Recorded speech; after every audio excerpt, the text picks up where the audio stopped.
Ephesians chapter 6 verse 12 For we do not wrestle against flesh and blood, but against principalities, against powers, against the rulers of the darkness of this age, against spiritual hosts of wickedness in the heavenly places. 2 Corinthians chapter 10 verses 4 to 6 For the weapons of our warfare are not carnal but mighty in God for pulling down strongholds, casting down arguments and every high thing that exalts itself against the knowledge of God, bringing every thought into captivity to the obedience of Christ, and being ready to punish all disobedience when your obedience is fulfilled.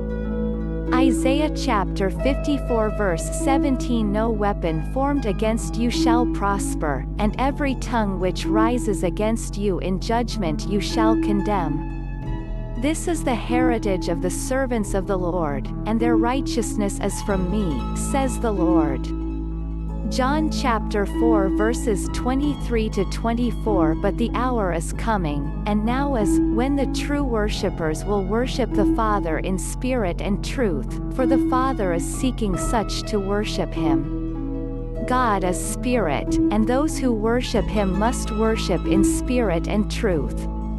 Matthew chapter 16 verse 19 And I will give you the keys of the kingdom of heaven, and whatever you bind on earth will be bound in heaven, and whatever you loose on earth will be loosed in heaven. Matthew chapter 18 verse 18 Assuredly, I say to you, whatever you bind on earth will be bound in heaven, and whatever you loose on earth will be loosed in heaven.